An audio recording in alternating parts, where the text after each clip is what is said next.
Welcome to UnTrended, where we unpack extraordinary ideas about business and culture. I'm Nicole Jones, and with me today are Jamie Fewery, Creative Director, Jon Lonsdale, CEO, Billy Hamilton-Stent, Chief Strategy Officer, and my unborn child, who doesn't have a name or a job title. Yes, today we're talking about the world of working parents, the highs, the lows, and the best advice for getting through it. Notably not with me today are any mums, because finding childcare on a Friday is a bloody nightmare. With that in mind, we've got a guest feature with one of my working parent heroes, an all-round agency powerhouse, Katie Pospischill, managing partner. And we've also got some special guest appearances from the parents of Pub Pro, ready to share some tips, tricks and stories from the messy front lines. Let's get into it. So today we are having a big old chinwag about working parenthood. Working parenthood has obviously changed significantly in recent years. In families where both parents are employed, it's become much more common for both parents to work full-time for a range of reasons, rather than one parent working full-time and the other partner working part-time or not at all. And obviously parenting has never been easy, but I did read a recent study that says that 1/3 of working parents in England are experiencing high or extreme stress, which was very exciting for me to hear, because obviously I am sitting here almost 9 months pregnant. Yeah. So I guess my first question is, any advice, lads? Well, first of all, I think we have to acknowledge that the fact that there are three blokes here Yeah. telling you what it's all going to be like is not lost. The irony is not lost on any of us. But also the fact that we record this on a Friday when, you know, there's a lot of folk who could join us who couldn't make it. You know, I know Katie's going to be on the chat later. No. I think, it's good to frame that up front. And we are aware that this is incredibly funny. But unfortunately, many mums do childcare on Friday. I've literally just been looking into nursery and I've punted an idea where the baby goes to nursery on a Friday, but I also don't work. Okay. Yeah. I think that would be nice for me. Sounds like a nice idea. We'll see. So I think that's the first thing is get some firewalls sorted out. Yeah. Get some try and put some me time in, because that doesn't really happen. I was really interested going back because my kids are like in their mid-teens now, but that sort of the run-in to family starting, you get lots of sage advice. But it's all a bit like in one ear, out the other. Yeah. You know, there is that sort of, but you're so sort of preoccupied with the moment, and the moment is so short, even though it's like 9 months or, whatever. So, I'm guarded about advice because I don't know if you're going to listen to any of it. Yeah. But I always remember you telling me a story about how when you were little, you had, what was it called, botty tea? Where you had... Bot tea? Bot tea? Bot tea, yeah. What was that? Is it milk and sugar in a bottle? That was my mum's mid-70s parenting, which she'd got from her mum. It was rather than a bottle of milk, I'd have a bottle of tea with sugar in, Yeah, great. Yeah. And then she turned wondered out why all right, I wouldn't haven't you? sleep. She goes, yeah, love, you used to bang your head against the cot like this. Bot tea. Yeah, it's very good. I mean, so I would steer clear of bot tea. Okay, That's if you're your going to do advice. it, make sure it's decaf. Yeah, I'll bear that in mind. So obviously we've got the full spectrum here. Like your kids are uni age, yours are sort of young teenagers, and Jamie, you're like fairly recently out of the trenches. So maybe as somebody that's had kids in, the 2020s, Well, any thoughts? I am sort of partially out of the trenches, but I think you just move into a different trench is what happens. So the front is just advancing. Yeah, exactly. So in one respect, so my kids are 4 and 7. We're out of the age of like nappies and all those kind of things. They sleep through the night, broadly speaking, although one of them did turn up in our room at 3 o'clock in the morning. But there are other problems and challenges that come along. For example, continuing on the theme of sugar, this morning, my youngest got his advent calendar chocolate, got it out. I went to make a cup of coffee. Came back in, he's under the sofa. And I'm like, what are you doing under there? He says, I'm just eating my chocolate. Comes out and he's taken 10. He's taken 10 out of the advent calendar and he's just like snaffling them all. So as I say, it's just a different trench. I don't think there's like recommendations or advice as such as like Billy's exactly right. You find your own way through it and half of it no one listens to anyway. The observation I have, particularly for new parents, is that everything's a phase. And those phases in the newborn stage tend to last about 2 weeks. And I think I certainly noticed the difference in this between kid 1 and kid 2, in that I knew everything was a phase at kid 2. And I was like, because in kid 1, you're like, oh my God, the rest of my life is going to be like this hellish moment with this 6-week-old like doing my nut in at 3 o'clock in the morning. But 2 weeks later, it's just a different thing, Well, and everything moves along. Mine's still Exactly going, right. so I'm going to just say that I think the phases can be very long. Yeah, the That's all problems I'd still. say. You just get different problems. You just trade them I in can for deal different with 2 problems. weeks because that's like I'm used to doing a 2-week creative sprint, which is a similar thing. You know, you sort of struggle through something for 2 weeks, and then it ends, and then you struggle through a different And thing you're for 2 surrounded weeks. by So annoying There's people. always those, you know, as well. There's always though like those lived lessons that I learned. Right, the two that stick out to me are the final stages of Sam's pregnancy. We both got into this idea of I think it might have been a fad at the time, like 10 odd years ago, of moving away from disposable nappies and into like basically terry toweling nappies again. Oh, good. Yeah, we talked about that. Sam bought like a bunch of them. And my mum, who used terry toweling nappies, she was just like, I don't know if that's like the wisest thing. It was like, you know, save space, you know, give her a time. Anyway, and that went out the window like straight away. It's like, I think it's a lot of those things tend to go out the window. Like the other one was like, I don't know, maybe like 6 weeks into like Betty, my oldest, you know, being at home. So I remember Sam turned around to me in bed in the morning and she goes, so no sleep really does mean no sleep, doesn't it? Like this. And so you get that thing where it's like, oh yeah, so, and now you've just got to bus on, you know, and no one's gonna. I remember like trying to, because my kids being born was inextricably, like much of my life is inextricably linked to my job, because I was in a meeting when we got the call to go to the hospital really quickly. So that, and if Louise Oliver's there, thank you for making me go, because at the time I was like, I can't go. I'm in a meeting like this. Thank God and you I was did. like, no, Lou's like, you've got to go. I was like, right. But the point I was going to make was I tried to learn about all of it via books. So I remember like, I need to read a book about how to be a dad. Like, that's what I need to do. And I found this book about, literally was called How to Be a Dad. And Jo was 5 weeks early, sorry to say this, Nick, but she was 5 weeks early. So I got the call earlier than I thought. that would mean me going into labour right now. Right John, now, I know. so I'm really sorry. That's not. Fingers crossed. And I remember, like, she was being induced the next day. So I went home late at night, got home at midnight, knowing the next day she was going to start to be induced. And I was like, I have to read this book. So I stayed up all night to read the book. I literally read this book. They call that cramming. Yeah, cover to cover. So I was like this, going, I know how to be a dad, like this. I'll never forget it. And it was all bollocks. Yeah, it's interesting about the trends though, because there's a big thing. I don't know if any of you would have been in this trend. Colostrum harvesting is currently the big trend. Jamie, your last kid was 4 years ago. So colostrum harvesting is, sorry for, too much information, but it's basically when you pre-harvest the initial milk to put in little syringes so that if, say you have a C-section, the dad needs to feed the baby or whatever. And I, being currently on Instagram as somebody who is pregnant, it's like every reel I see is like, you've got to do colostrum harvesting. And we all raised this at NCT, and the woman was like, nobody had fucking heard of that 3 years ago. Yeah. Just honestly, all of these new things. to me, completely new to me. It sounds very agricultural to me. Yeah. That's the problem with it. There's a kind of heifer vibe going on there. I'm busy. I'm still working full time. I don't have time to be. For you, early stages in my first daughter being born, wanted to play, active dad. So the plan was Sid was going to go to bed. We had some breast milk in the fridge, and I was going to do the night shift because I could. So I'm ready to go.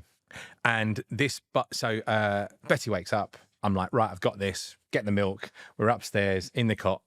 In we go. That milk lasted about 6 seconds. She went, and it was gone.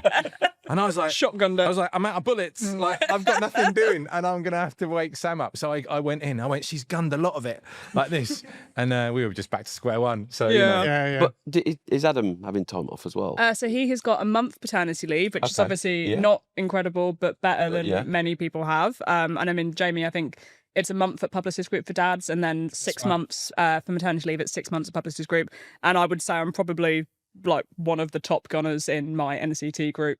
There's a lot of freelancers in there who are basically getting jack shit, and it's really brutal to think. Yes, it is. You could be 6 weeks that policy postpartum. came in when we were acquired into the group, wasn't it? It did, yeah. And I was a really beneficiary of it, because for my first kid, actually, funnily enough, talking about what you were doing when you got the call, I was in a meeting with our head of digital, Matt Boakes, when I got the call. So I couldn't wait to get out. I was like, oh, right, yeah, I'm sorry. I'm coming right now. Great excuse. Couldn't get away. But yeah, so the first time I had 2 weeks leave, and the second time was 4 weeks leave, and it doesn't sound a huge amount of difference, but actually the difference is immense in the amount of having that time just to get through those first couple of weeks. And actually, what was really beneficial for those 4 weeks is meant that Alice could properly spend, because we had another kid, could properly spend time with the baby and not get out of bed and just stay there, and I could take care of my eldest. So it was really transformative. And you are right, the mat leave policy here, I know this is a Publicis branded podcast, so we have to say nice things about Publicis and we work it, but it is very good. It's really good. Well, I think there is a broader point as well, which is the way that the state supports childcare in this country does need a big look. I know it comes round every now and again, but the idea that you're effectively in some kind of go to work to pay for childcare, is bonkers, So I think as a private company, Publicis does a very good job for sure. But the bigger picture is one of trying to rethink a bit about what all that really means, because it makes a difference. You think about it as an employer, when new parents come back to work, or even just having kids, it's a huge, drain, right? I mean, we've all been there. So there is an obvious benefit to having better levels of kind of support around to the economy as a whole if you do it. But and if you look at the maths, it all stacks up, but it just doesn't seem to happen. No. And I don't know if everyone kind of gets through it and then, gets on. I don't know. I think this is it. I think there is such a culture of just getting through it and getting on. Yeah. That is totally normalised in this country, that there's no move to do anything about it. And, it's another one of those trenches stories where people are like, how much are you paying for your childcare? How much, what is it, 90 quid a day, 98 quid a day, or something like that? And people, it sort of becomes like, not a badge of honour, the opposite really, but it's the thing you struggle through. It's like the next 2 years, our childcare fees are going to be the same amount as our mortgage, which is like, when you think about it, mine weren't, but like I know people who are in that. Mine will be £100 more than my mortgage. It's totally unless insane. my mortgage broker can sort me out in July with some sort of snazzy new deal. Yeah, I remember mine were the same as my mortgage. Yeah, it's crazy, isn't it? And it doesn't change. And look at that across your kids at university, and my kids have just left full-time paid for childcare, and it's not changed in that period. It's got marginally better. Yeah, I think that's the thing, isn't it? And like the other thing that I find really interesting is that it's also really, it's right that we focus a lot of the conversation on, postnatal leave, but also something that Publicis Group does well is they have a lot of policies around supporting infertility. They have a lot of policies around supporting miscarriage and letting people, I think if you have a miscarriage, you can take up to a month off paid. And I think that is the bit of the conversation that for me, like, I'll be really blunt, I've had a horrible pregnancy. I've been sick in those toilets out there more times than I care to count. And I'm really lucky that I work in an environment where it's like everyone's pretty caring and, have given me the grace that I've needed. But so many people who are going through infertility, who are going through miscarriage, who are going through, HG in pregnancy, it's just like, get on with it. Like, get on with it. And it's really awful. I can't fathom.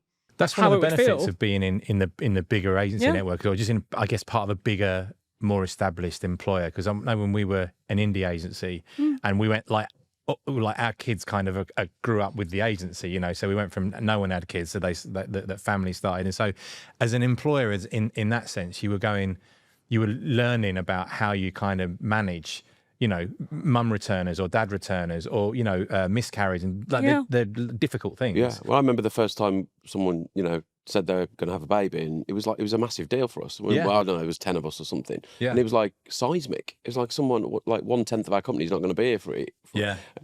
So I think, we're in a privileged position working at a much larger organisation now, but, think of how many smaller businesses there are in the UK and what they do about it. And so it's not easy, but I think back to the point about what there's got to be some sort of policy to make it easier. And I think the paternity thing's a big one. Like I really do. I think I've heard some people within Publicis Group who've had 6 months off. Done the whole. One of the guys had 6 months off. The moms had 6 months off. How progressive is that? If you can make that happen. It's not, they say it's like one of the biggest equalisers, don't they? So if you look at how women earn much less over their lifetime than their male partners generally do, that's the best thing you can possibly do. It's change paternity. Just let dads have a few months off. Yeah, it's crazy, isn't it? You would think it's the opposite. You would have to focus on the other way. But paternity is a huge lever you can pull on that. Again, some countries do it. This country we just don't take it seriously enough. I don't think. How do you think you'd have got on, Jamie, if you'd have been at the reins for the first 6 months of your two nippers? They might be very different people. They would be very different. But you never know. I could just envisage me going to whatever place of work that would have been in my wife's. I might have just had to have taken them there with me for help. I have got form in taking small children to things I was going to anyway. Right. Like football matches and the pub and stuff like that. And then, like, mate of mine did it once. He tried. He just turned up at we were at the pub watching some like Super Sunday game. Turned up with like a 3-month-old baby. Stayed for one pint. He was like, "Sorry, this is just too much. I can't get even." Like, see, I will say where I live, Walthamstow, is basically there are more babies in pubs than adults. So that is something that I do feel quite comforted by. Is that basically it's just like sometimes it's quite annoying. You go into a pub and you're like, I'd actually like to just have an adult conversation, not be surrounded by sort of 50 screaming toddlers. But, you know, speak to me in 18 months when I'm desperate to go for a pint. So 100%. We were talking about this yesterday, but I think you kind of, in the act of having children, make a conceptual leap. But when previously you were like, it's really annoying that there are children in this pub, to then looking at all the people who are annoyed that there are children in the pub and just thinking, fuck off. Yeah. I think you just need to have split pubs. Like in Walthamstow, there's one really good pub, the Nag's Head, where she's like, no kids, don't want to see it, and it's a great vibe. You go there, and then there are also pubs where it's like, oh, here's a lovely colouring book for your kids. So you got where I live, you got to have both. There are pubs where there will be kids tearing around, and there are pubs that just show the football and serve beer, and the kids are like definitely not welcome. There's a sign on the door, don't come in here. Yeah. And I think that's fair. Everyone knows where to stand. So just to take it back slightly to the topic at hand, rather than just chatting about kids in pubs, sure. Have you got any thoughts on like any advice for juggling work and parenting? Because obviously, like I plan to come back to work full time, and it's a very, very scary prospect thinking about suddenly managing everything that I manage, but then also managing a small person.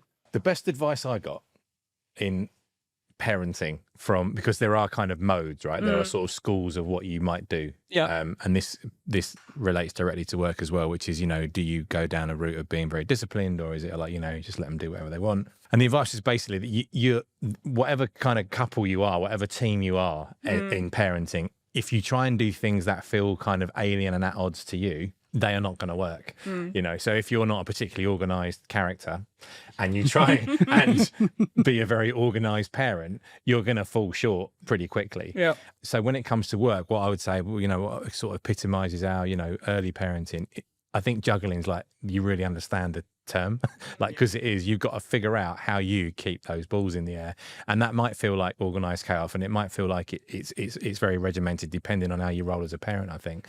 But it is a constant juggling. And you know, if you've ever tried juggling, generally you stop and have a breather, don't you? Like after, you know, if you've done it like for 3 or 4 minutes, like, oh, this is good. It's just like you keep doing it and you go to sleep and you're still doing it.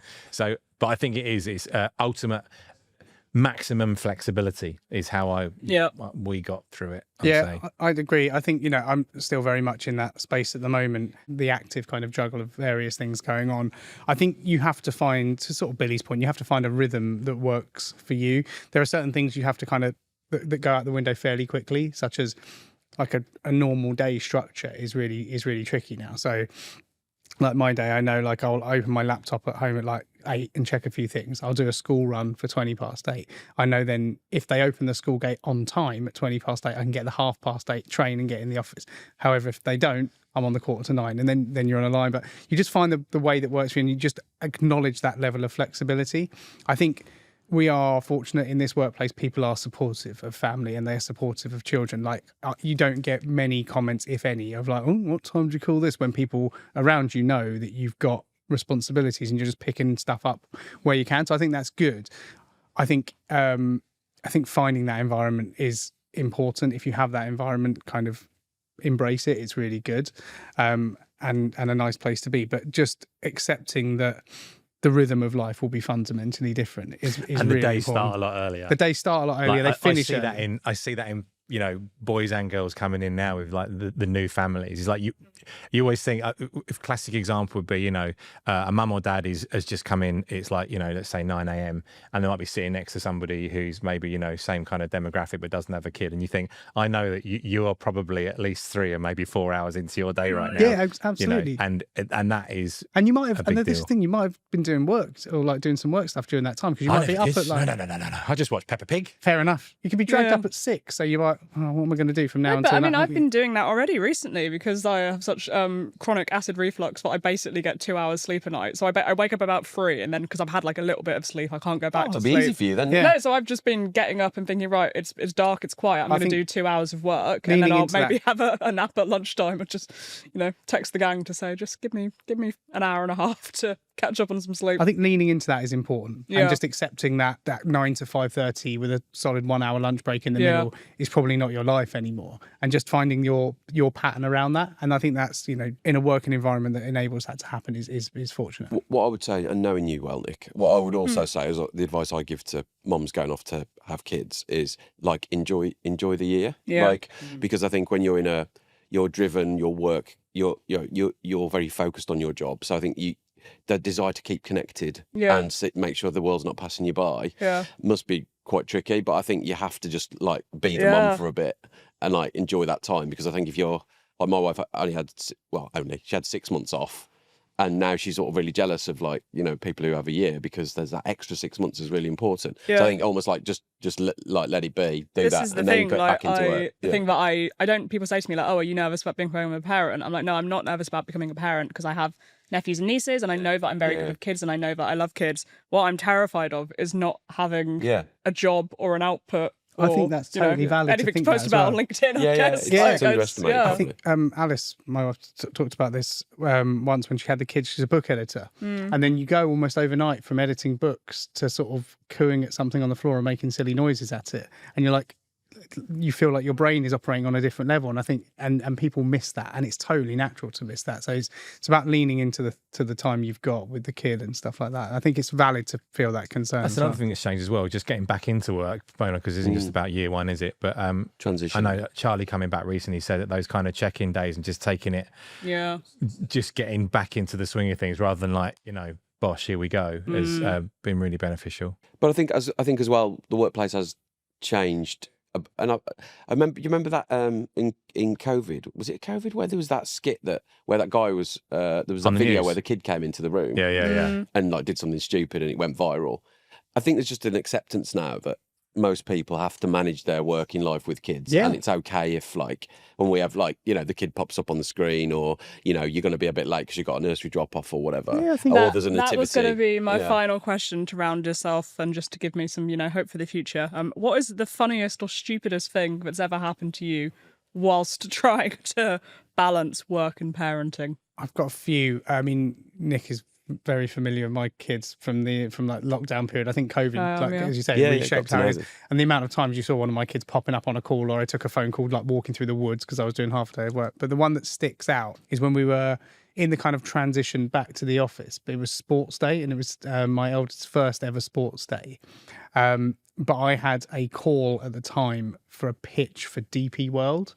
So I turned up for the call in the sports field, sat on a log, did half the call, said, I've got to go now, be 2 minutes, did the dad's race, came back and recommenced the panting. call. Still panting. They were like, did you? I was like, unfortunately, I did not. But let's go. Back. Wow. I'll be back in a second. I didn't know that, Jamie. And we didn't win the business. Princess Diana moment, and then came back to work. It really was. Did you get on in the race?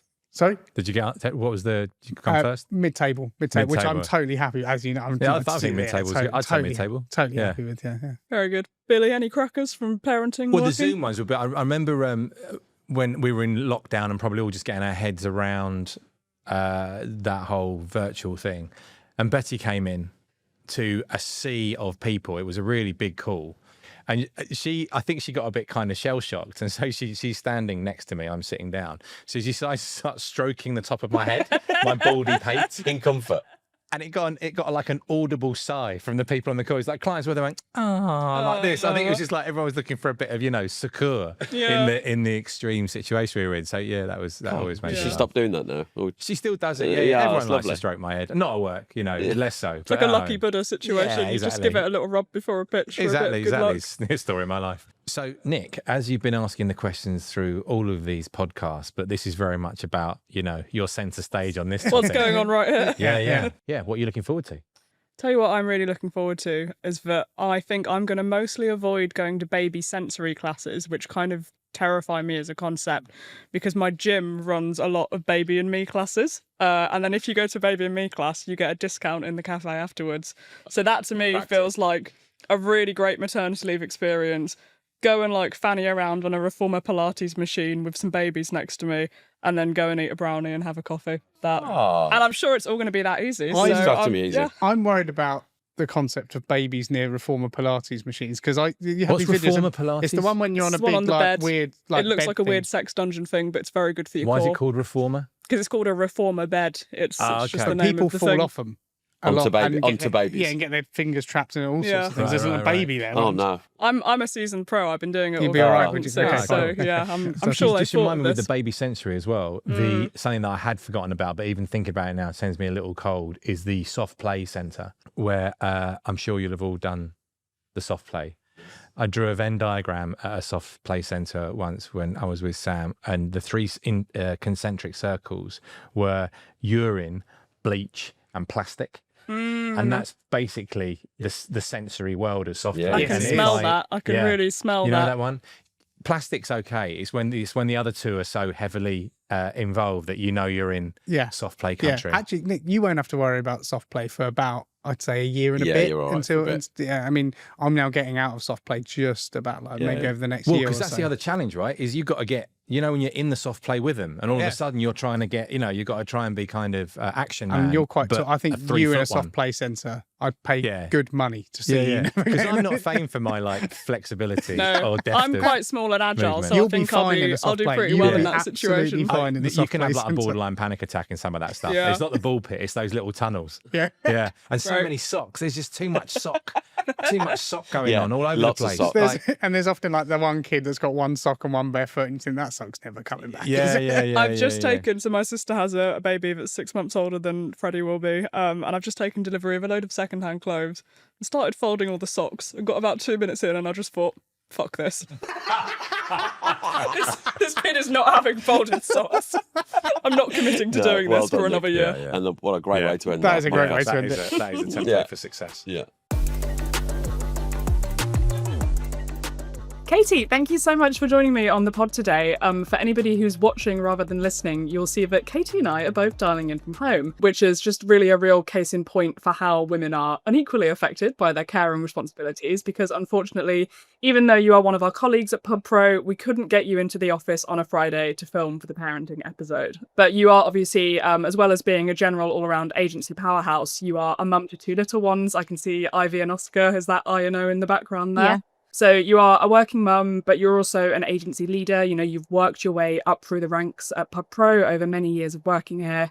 So let's dive straight in. I mean, from your perspective, what are some of the biggest challenges facing working mums in the creative and advertising industry today? A big question to get you started. That is a big question, Nick. That is a big question. And I think not just in our industry, but everywhere, it's evident that the challenges are vast and very varied. There are so many factors at play, including, your personal circumstances, the organization you work for, the role you do, the sort of partner you have, whether or not you're, struggling to pay for childcare or struggling to get a spot with wraparound care, which is like gold dust. I think the challenges are vast, but I think really the fundamental challenge in amongst all of that is actually your ability to even just turn up for work, because there are some like real logistical issues at play when it comes to trying to balance getting everybody where they need to get to and also yourself being able to turn up to work. Yeah, and what does an average day look like? Oh my God. In terms of managing that? Can you not talk about it? It's too traumatic. Honestly, it's wild, so trying to just get everybody up and out and where they need to be whilst having an argument about why it's inappropriate to wear shorts when it's 0 degrees outside, then running to get into work, join a meeting straight away without really having had any headspace to really think about what I'm going to say in this meeting. Be in various meetings throughout the day, trying to add some sort of value in that process, talking to clients or to kind of team members, and then running to the train, hoping there's no delays, getting home, doing 2 pickups, getting the kids back, giving them dinner and snacks, a rolling buffet of snacks usually, and then dialing into a call that I couldn't physically be there for in person, while all my kids just want to sit there and have a cuddle. So yeah, it's wild. Every day is pretty wild. And it's not just the practical logistics of it as well. It's also just like the kind of emotional aspect of it, trying to hold space for the kids when they want to talk to you after a busy day. It's really hard to do when I'm not always necessarily mentally present because I'm thinking about the stuff I've not done yet at work. Yeah, that's the interesting thing, isn't it? I think with agency work in particular, it's so unpredictable. You have these tight turnarounds, late nights. It's, can you hop on this call because the client's in the US? How do you manage that alongside being a parent? Like, how do you find any balance when it's because you can't turn down opportunities, right? You can't. No. It's Yeah, really hard to just say no. Actually, I finish at 5, and that's that. yeah, exactly that. And in all honesty, I think in terms of how have I managed it, it probably not very well at times. I read something the other day that said the high achieving girl you once were is now the burnt out mother you've become, and that couldn't ring more true for me. So this year in particular has been a really tough year for me. I got to a point earlier in the year. There was a lot happening at work that was outside of my control. Multiple client and new business opportunities, stuff happening with team members, and it was just really impossible for me to sort of feel like I could just do everything. And I got to a point where I honestly felt pretty broken, like it was bad, and I realized I needed to your point about how do I manage that and get balance. I needed new ways to cope. I needed to find new ways to sort of balance, to manage the intense demands that are there all the time. The stress is like wild. So I got a life coach. I had a bit of therapy. I've done loads of reading, and ultimately I'm just trying to be a bit kinder to myself. I know it sounds a bit woolly, but I think lots of people would respond to that question with boundaries. Boundaries are really important, but as a chronic people pleaser, that is almost impossible for me to figure out how to do in the first place. So just being a bit kinder to myself and accepting I've done the best I can is actually the way I'm sort of managing it. Yeah, I always find boundaries a frustrating answer because if you work in an industry, especially you're in client services, you literally have SLAs for how quickly Exactly. you respond to things, how quickly you solve problems. It's not that helpful just to say, oh, just make sure that you don't log off, make sure that you log off at 6 p.m. It's like, okay, but that would then negatively impact my career. So Exactly. what do I do with that? Yeah. So that's a really good question. Obviously, I am currently doing this interview, rocking around on a birthing ball, about to go off on maternity leave. And I'm feeling pretty terrified, not about the parenting aspect, but about stepping away from work and kind of figuring out what I do with that. So looking back to when you first became a mum, what advice would you give me and anyone heading off into parenthood whilst working in this industry as a fellow chronic high achiever who kind of identifies themselves by their work? What would you do differently, knowing what? Yeah. I mean, to be honest, right, I'm quite proud to say I don't think I would do anything differently, because when I came back from work after having had Ivy, I was only in the office for 2 months, and that was when we were still going full time into the office for 2 months until we were in lockdown. And then the whole world changed in terms of its understanding and its almost ability to demonstrate some form of care to the fact that you have other stuff going on outside of your life. And since then, I personally feel, in my experience, I'm very fortunate that sense has continued. Clients are super open and have their own challenges about trying to juggle childcare. And in terms of kind of how I manage that, I don't think there's anything necessarily I would do differently, but perhaps I would just be kinder to myself. There's a whole world, a whole heap of crap out there ready to be dumped on you at any point, right? Especially as a working mum, I feel like you have to show up to work as if you don't have kids and you've got a parent like you don't have a job, right? So I think being kind to yourself and trusting and believing that you are doing the best you can at all times is the best thing you can possibly do, because adding to that intensity and that expectation that you can probably feel yourself, even before you've had children, is just going to make it worse. So I think that's the best advice I could give, that, and maybe live near family who are willing to help, because that would also be a game changer. Yeah, I'll work on my parents-in-law moving from Birmingham. That's Yeah, they need to move. in the cards for next year. That would be lovely if they were closer nearby. Yeah, so that's a great bit of advice. But I think that one of the things that's really important in this conversation is, obviously there's only so much you can do. A lot of it is about what your workplace can do.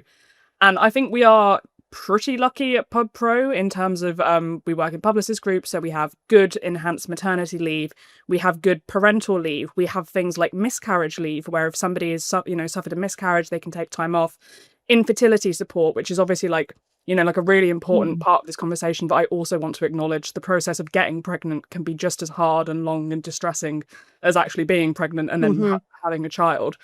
But even within the confines of having all of these really good structures in place, there's obviously always things that workplaces could do to make things better. So, your one of our agency leaders and you have a voice in terms of how we run as a business. What misconceptions do you think that agencies still have, and what do you think that agencies in particular could do better to support working parents? That is a tough one, because I think, and I said to you before we spoke, actually, I feel like my perception can be relatively skewed in comparison to others, because we are actually really fortunate in terms of where we work, right?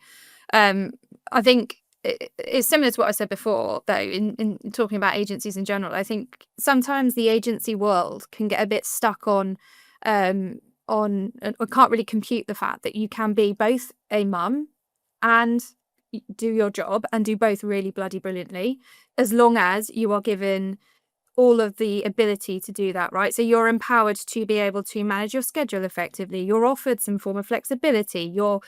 People even show an interest and demonstrate a care and consideration for what you have going on outside your world and aren't just constantly dumping stuff on top of you.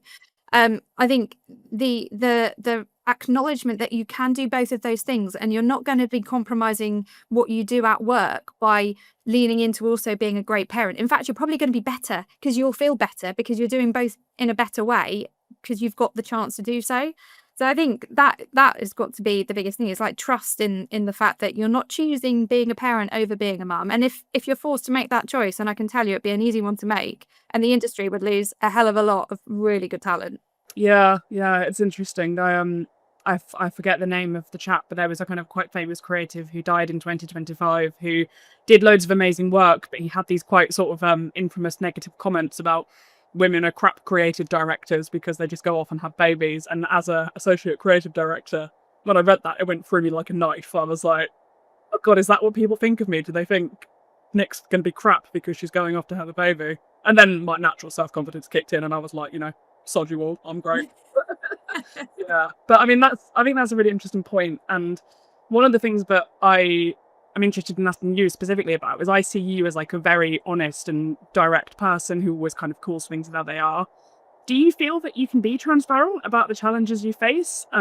Because like something that I've struggled with through having a difficult time conceiving, and then all the way through like throwing up every day in the office loos before I'd actually told anyone that I was pregnant, is really grappling with how honest to be. Like, I sometimes feel like if we're too honest about how hard it is, people are a bit like, okay, shut up, you did sign up for this. But then also, I want to set the example of it's okay to talk about it. So what's your take on that? How would you handle it? Yeah, I get that people, and especially when you're going through challenges with getting pregnant or any kind of trauma throughout that process, and also then being a woman, being pregnant, and not necessarily wanting to tell people yet because you've got all the fears around how successful it's going to be, right? I totally get that. That's a really tough time to navigate, and it's not necessarily something you're going to be naturally open about. But as you've said, me, I'm kind of loud and proud with pretty much everything. I think it's mainly because I can't actually I don't have the mental capacity not to be, because I've got too much going on in my brain to have to then also compute with how I show up a certain way or how I hide certain things. I haven't got time for that. So I am who I am. I say what I say. And I think as human beings, we kind of almost owe it to each other a little bit to show ourselves in a more kind of open and transparent way, and to share the experiences we have, because you just might help someone who is suffering in silence, or who feels alone and feels like they can't share or can't talk, and that's not a nice place for anybody to be. So I know, and that doesn't necessarily mean you have to walk into the office and shout loud and proud about everything. There are ways, and we've got this in Publicis, right? There are groups that you can be part of people that have shared lived experiences, or that have similar backgrounds that you can definitely lean into, and that might be an opportunity to sort of help to offload if you feel like you need to, or to just share and get guidance. But I'm all about sharing, and I try and lead by example, like you, to encourage everybody else to do, no matter what they're going through, because I think it's really important to be able to do that. Yeah, no, I think that is really smart advice, and probably a very nice point to end on. I think that's been really interesting and helpful, and thank you for taking time out of your very busy schedule to chat to us today. Thank you. It's lovely to talk to you. The best piece of advice. So much advice has been given to me over the years. I would say it's not about necessarily being a working parent, but about being a parent generally. Someone who's got a lot of experience in this. You can't be perfect parents all the time. And if you set those standards so high, you will only ever feel the word I use in a different conversation, guilty. So, good is good enough. Really good is good enough. Never be perfect. So I'd say the same for working parents. You won't ever be able to perfectly balance work and family, certainly not all the time. So just go a bit easy on yourself, lower your expectations a bit, and just do the best you can. So I'd say the best advice I give about being a working parent is remembering that everyone's in the same boat. All parents are juggling life and all the commitments and challenges that come with parenting. Remember that you're not alone in that, and that hopefully if you're working for an understanding, flexible organisation, there'll be a recognition that they understand and you can work around those challenges and get through life effectively. You can't have it all the time. I think women especially are often told growing up that we can have this career, we can have a family, we can have a strong relationship at home and be supportive to our family and friends. But realistically, when you try to do all of those things all at the same time and all well, it is too much and you physically can't do it. I think realistically, doing a few of those things and being really good at a few of those things at the right times and prioritizing the right things at the right times will make you a much happier person. The best piece of advice I got given as a relatively new parent was let go of the guilt. You can't be bloody Mary Poppins all of the time and, being the perfect working parent. Sometimes it works and sometimes it doesn't, and that's okay. Sometimes I think we put enough pressure on ourselves in all areas of our life, and that's just not possible. As long as everyone's safe and healthy and happy, that's all that matters. Don't be a bloody Mary Poppins. That's all for today's episode of UnTrended. If you like this episode, make sure to subscribe or follow on your favourite platform so you don't miss what's coming next. Got a question or a topic you think we should tackle? Send it our way using the link in the episode description. Thanks for listening to UnTrended. Catch you next time.